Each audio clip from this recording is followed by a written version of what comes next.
Et bonjour à tous et bienvenue sur Vision Crypto en ce 17 novembre 2024 avec une map encore verte et surtout vraiment de belles performances, hein. XLM 33%, même des atomes, on disait qu'il était mort et tout ça, plus 15%.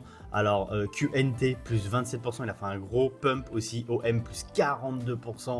Donc non, c'est vraiment top. On a eu un petit rallye des Alcon, on va dire une mini Alcon Season, parce que ce n'est strictement rien par rapport à ce qu'on verra d'ici quelques temps, mais on va aller voir pourquoi. Et il y a un petit tableau que je veux vous montrer, que j'ai déjà partagé dans le canal Telegram, mais que je vais vous montrer ici en vidéo, qui représente pourquoi les Alcon ont explosé un petit peu à la hausse. Donc au niveau des volumes, BTC 41 milliards et Ethereum 24 milliards, ce qui est plutôt des beaux volumes pour le week-end. Et oui, rappelez-vous, les institutionnels ne sont pas là. À partir de lundi, les volumes devraient réaugmenter fortement à la hausse. Allez, on va voir notre ami BTC tout de suite. Qu'est-ce qu'il nous a fait? Pas grand-chose. BTC, justement, on va aller voir cette corrélation. Donc BTC, une grosse latéralisation. Il n'a quasiment rien fait. Il a vraiment pas bougé. Regardez, ici, son plus haut à 91 826 et son plus bas à 89 000 avec une mèche, hein, 89 380, donc 2000 $ d'écart. C'est vraiment hyper faible, très peu de volatilité du coup sur BTC, hein, ici. Ce qu'on peut voir tout de suite, c'est que par contre sa dominance a très fortement baissé. Ici on le voit, hein, et elle est d'ailleurs encore fortement en train de baisser. Et effectivement, quand la dominance de BTC chute, ce sont les Alcon qui prennent. Et là, notamment, le prix de BTC étant stable et sa dominance étant en baisse, le prix des Alcon explose. Je vous montre tout de suite ce tableau, le voici, parce qu'il représente parfaitement ce qui peut se passer. Donc du coup, actuellement, regardez la BTC dominance ici, elle est en down, donc elle est en chute. Le prix du BTC, il est stable. Donc, qu'est-ce qui se passe? Les Alcon explosent, up, donc augmentent, vous voyez. Donc là, on est parfaitement dans cette configuration, la dernière ici de ce tableau. On est parfaitement dans cette configuration-là. Mais la configuration qu'on attend vraiment pour avoir la Alcon Season, c'est celle-ci. La BTC dominance chute. Le prix de BTC continue quand même à monter. Et forcément, les deux corrélés vont faire que ça va être la Alcon Season. Ce tableau peut vraiment vous aider pour comprendre dans quelle phase on se trouve quand vous regardez un petit peu les schémas de la Bitcoin dominance et le prix du BTC. Ça vous permet de voir un petit peu là où il faut se situer. Je le trouve véritablement pertinent et on voit parfaitement dans quelle phase on est actuellement. Donc la BTC dominance est en train de chuter, le prix est vraiment stable au niveau de BTC et donc du coup on a vu quoi? Là je vais sur le Total 3 et on voit qu'on a vraiment explosé au niveau du Total 3, donc au niveau des Alcon. Là je suis sur le Total 3, c'est tous les Alcon où on exclut BTC et Ethereum et on voit qu'on a vraiment explosé. Et ce qui va être très intéressant également, c'est que potentiellement, parce que hier dans la quotidienne j'ai dit qu'il va y avoir une chute, elle va y arriver, hein, va arriver la chute et je pense qu'elle peut être relativement brutale. Et pourquoi je vous montre ça, c'est parce que ici on a une RLZ short qui est je pense qu'il va être très puissante puisque c'est un grand mouvement, je vais vous le montrer après. Je pense qu'on peut encore pousser pour aller dedans. Donc commencer à taper dans cette RZ short. Donc on va commencer à rentrer dedans quand on sera dans les 847 milliards et on peut vraiment monter dedans, on peut aller jusqu'aux 900 milliards et je pense qu'on va se faire rejeter assez violemment par la suite. Et je vais me mettre en weekly pour que vous puissiez bien voir. Hop là, comment j'ai fait cette RLZ short. Regardez, hop, on prend le mouvement le plus haut ici qui était l'ATH et on prend le mouvement le plus bas ici. Et vous voyez, entre les 0,786 et les 0,66 ici, cette zone violette, eh bien, c'est la RLZ short. On voit le carré, hein, il est pile poil là-dedans. Et donc forcément, ici, il va y avoir une très forte résistance. Donc on peut très bien voir le prix rentrer dedans et après chuter très fortement. Et ça ne va pas être négatif, hein, attention, hein. Je vais vous dessiner ça pour que vous puissiez bien voir ce qu'on peut potentiellement faire. Encore une fois, hein, je me mouille toujours, hein, dans mes vidéos en vous montrant des schémas de ce qu'on peut faire, pas faire. Parfois j'ai raison, parfois j'ai tort, mais en tout cas je vous montre ma vision des choses et c'est bien le but de la chaîne.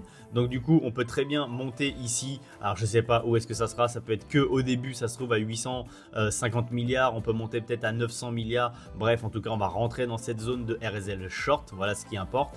Et après potentiellement faire quelque chose comme ça assez violemment. On peut aller sur cette résistance qui est ici, donc aller taper sur cette résistance ici avant de potentiellement repartir et aller vraiment chercher un nouvel ATH ici, prendre le sommet qui est ici, et on aura fait en plus un très joli W. Regardez, si on fait ça, alors je vais pas le dessiner parce que ça va faire dessin sur dessin ici, mais regardez, suivez la flèche ici, le début du W, ici sera la neckline, on fait en plus un bas plus haut que le précédent, et après on va vraiment tout exposer en exposant à la fois la neckline qui sera, on ne sait pas trop où, hein, mais vers là, hein, environ.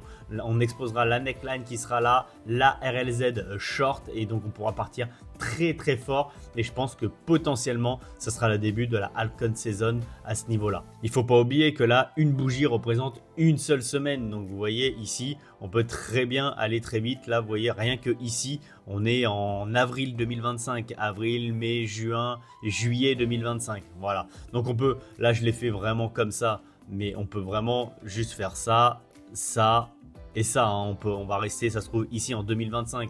On va pas aller jusqu'en 2027. Je pense que ça sera bien fini et qu'on sera déjà dans le bear market. C'est juste pour que vous puissiez bien comprendre ce que je veux dire, hein. Donc voilà, c'est un scénario, à voir si il se réalisera ou pas. Et si vous voulez que je fasse ça un petit peu plus propre, regardez ce qu'on va faire. Hop là, possiblement, on va reprendre le petit stylo.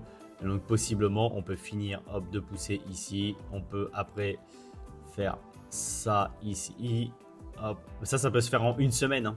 Ça peut se faire en une semaine, ça peut se faire en une mèche, hein. Regardez là ce qu'on a fait, on a vraiment très fortement pumpé en 2 semaines, donc ça peut très bien se faire en une semaine, faire ça et après repartir comme ça. Donc là, et là vous voyez, on ferait le W, et ici on breakerait la neckline qui serait ici, et on passerait au-dessus de la RSZ short, et on irait chercher possiblement un nouveau sommet, et vous voyez on serait en début 2025, et voilà un petit peu le schéma, quoi. Donc rapidement aussi, petite mention à Solana, qui est vraiment pas loin de son nouvel ATH, hein. Il est à 237 dollars et son ATH est à 260 dollars, donc il est vraiment à rien du tout de son ATH. Faites voir si je fais ça, on est à 9%, un peu plus de 9% de son ATH.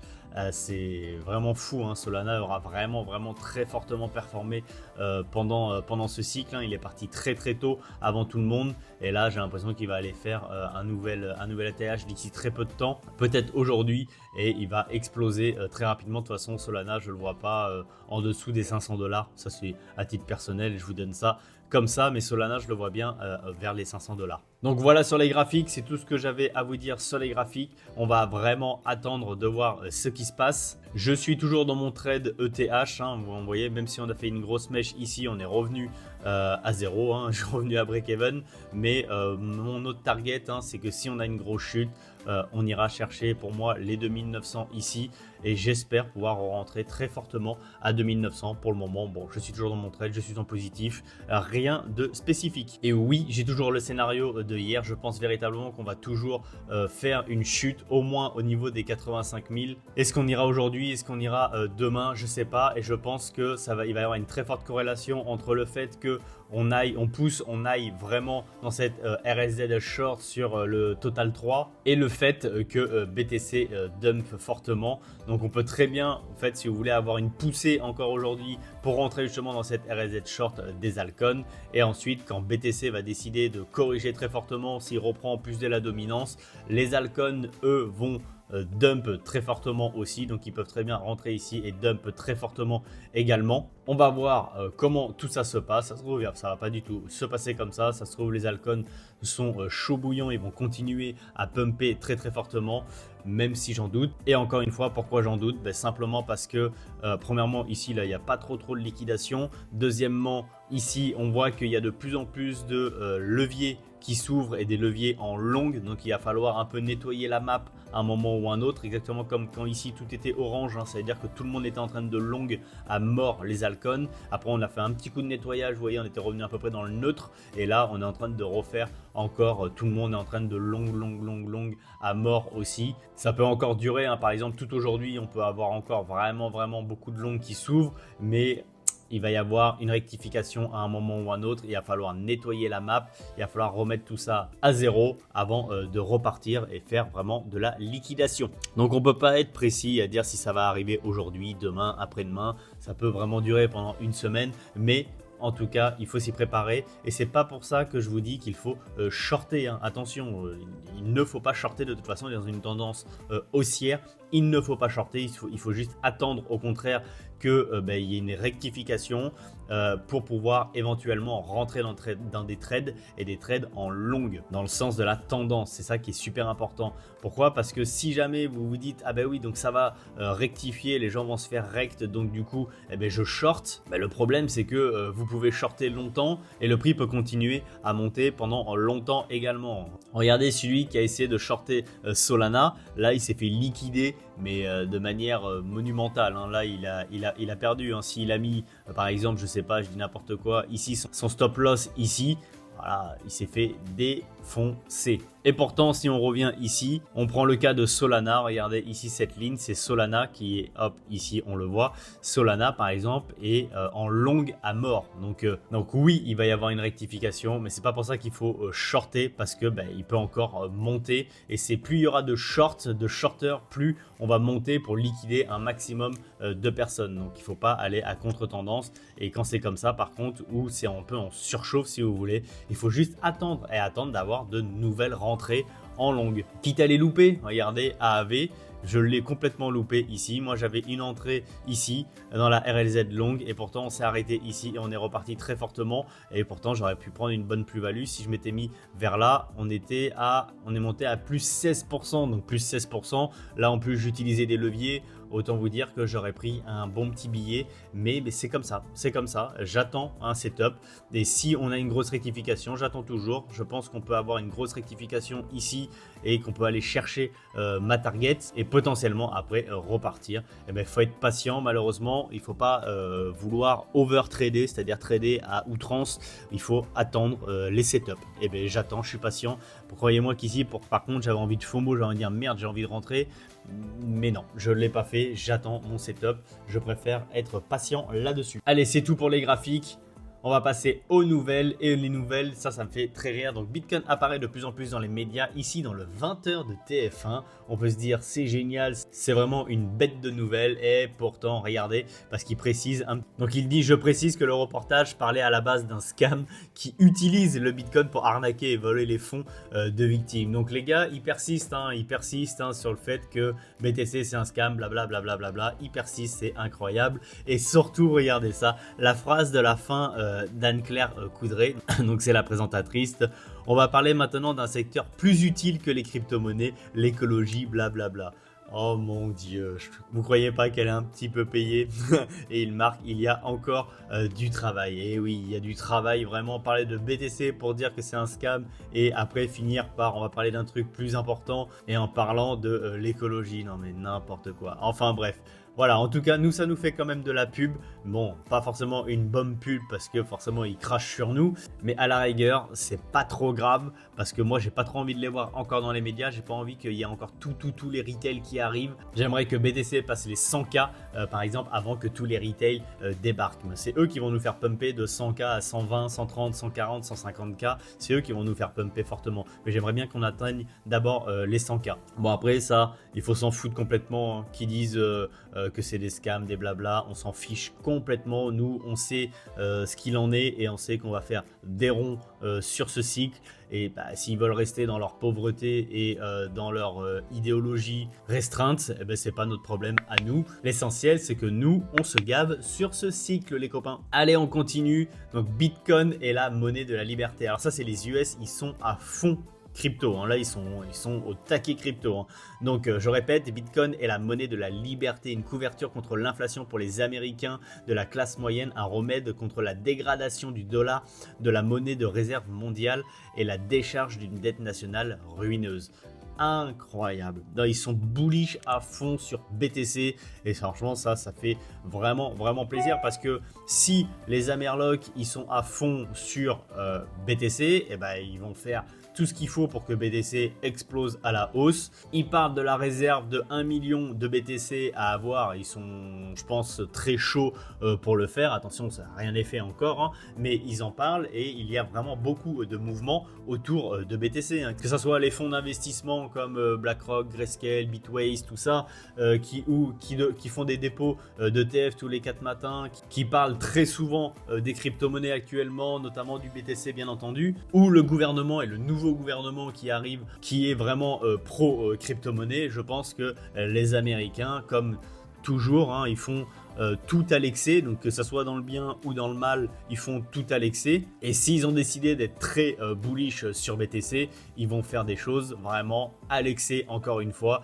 Et donc ça par contre, ben, ça peut être extrêmement positif pour nous, pour notre écosystème. Ils peuvent véritablement potentiellement réglementer correctement les choses, vraiment être une réserve Bitcoin mondiale. Ils peuvent favoriser le développement des crypto-monnaies au niveau mondial également. Enfin, ils peuvent faire beaucoup de choses. J'ai vu que Donald Trump avait dit que potentiellement il allait mettre à zéro les charges sur les entreprises crypto-monnaies en Amérique. Non, ça c'est ultra bullish, c'est vraiment qu'il veut que ça soit un hub de développement en Amérique, quoi. Enfin, de toute façon, voilà, il l'avait dit, si il tient vraiment toutes ses promesses, ça va être très bullish pour les crypto-monnaies. Et vous voyez, personnellement, je pensais faire ce cycle-là et après sortir un petit peu de la crypto-monnaie. Mais je pense que s'il y a tout ce développement-là, bah, dans 4 ans, ça peut être encore une fois incroyable parce qu'il va y avoir encore un développement de fou qui va se faire en 4 ans, des technologies probablement qui vont évoluer très vite. Et ben, je pense qu'il y a de très fortes chances que je m'expose encore très fortement au prochain cycle. Quand je dis que je voulais quitter la crypto-monnaie, attention, je ne veux pas quitter la crypto-monnaie. Quand on est passionné, on a un pied dedans, on y reste. Hein. C'est juste sortir un maximum de fonds de la crypto-monnaie. C'est ça que je voulais dire et me diversifier encore plus que je ne le suis aujourd'hui. D'ailleurs, si vous voulez une vidéo sur comment je gère les bénéfices et comment je réinvestis mes gains et ma stratégie de sortie, qu'est-ce que je vais faire de mes gains si tout se passe bien, n'hésitez pas à me la demander en commentaire. Je pense que ça peut être une vidéo qui peut être extrêmement intéressante. Allez, on continue. En tout cas, c'est extrêmement bullish et ça aussi, ça l'est également. Donc les applications mobiles de crypto-monnaie grimpent en flèche dans les classements avec l'explosion du Bitcoin. Donc Coinbase hein, qui passe numéro 1 ici et on voit crypto.com également 5e et Coinbase quand même est passé de 26e à numéro 1 hier. Donc c'est vraiment top. Et d'autres grandes applications crypto comme Robinhood et crypto.com ont suivi les traces de Coinbase, faisant des bons dans le top 10. Donc ça, c'est hyper bullish également parce que s'il y a énormément d'utilisateurs qui arrivent sur ce genre de plateforme, ben c'est pour mettre de l'argent, pour investir dans le domaine de la crypto-monnaie et donc c'est forcément extrêmement bullish pour nous et ça marque un peu le retour des retail. Et voici la dernière nouvelle. En l'espace de 6 ans, le volume annuel de stablecoin est arrivé à un niveau proche de celui de Visa. Regardez le stablecoin à quel point il a explosé. Visa est ici, hein. Regardez la courbe, mais même Bitcoin, quoi, c'est un truc de fou, quoi. Vraiment, c'est un truc de malade. Personne n'aurait cru quand même que le monde de la crypto-monnaie allait évoluer aussi vite. Voilà, c'est hyper bullish quand j'y pense et c'est complètement fou, quoi. Voilà, ben, qu'est-ce que je vous dis, encore des nouvelles extrêmement bullish, hein, voilà, hein, ce qui fait que ça nous donne plein d'espoir pour un bull run d'anthologie, qu'on fasse vraiment des gros multiples sur nos tokens. Et voilà, je suis très bullish. Attention à court terme, encore une fois, vous avez vu le scénario que j'ai, donc potentiellement on peut encore pumper, mais il va y avoir une correction à un moment ou un autre, qu'on soit bullish, pas bullish, n'importe, il y aura une correction, on monte pas to the moon H24, il va y avoir une correction. Est-ce qu'elle va être aujourd'hui, est-ce qu'elle va être demain, est-ce qu'elle va être fin de semaine prochaine, je ne sais pas, mais il va y en avoir une. Donc préparez-vous des setups, préparez-vous des entrées si jamais vous voulez renforcer les tokens, préparez-vous des ordres d'achat parce que ça peut être un dump très rapide et après remonter très rapidement. Si vous n'avez pas mis vos ordres d'achat, malheureusement vous n'aurez pas votre prix d'entrée parce qu'il y a très peu de chances que vous soyez sur le graphique au moment du dump et que vous ayez le temps d'acheter au prix auquel vous voulez. Donc mettez au préalable vos prix d'achat sur les tokens que vous voulez renforcer. Comme ça s'exécutera automatiquement au moment du dump s'il y en a un, si le prix va à votre target. Allez, comme d'habitude, n'hésitez pas à cliquer sur le bouton abonner si vous avez trouvé de la plus-value à cette vidéo. Également, à midi, il y a une petite vidéo explicative. C'est un nouveau format, un format très court de 5 à 10 minutes. Donc le thème, ça va être pourquoi 95% des gens perdent de l'argent en bull run. Donc cliquez sur le bouton abonner pour ne pas la louper. Et je vais faire plein de petits formats comme ça explicatifs, notamment pour tous les nouveaux qui arrivent et qui ont besoin de beaucoup d'explications. Et je puise les sujets de ces vidéos dans les questions que vous pouvez me poser et notamment dans le canal Telegram. Donc n'hésitez pas à rejoindre aussi le canal Telegram. Il est entièrement gratuit, ça permet d'échanger sur plein de sujets et on est vraiment un groupe d'entraide et tout ça dans la bonne humeur. Je vous dis à tout à l'heure dans la vidéo de midi et à tout de suite dans le canal Telegram et surtout, restez curieux. Ciao!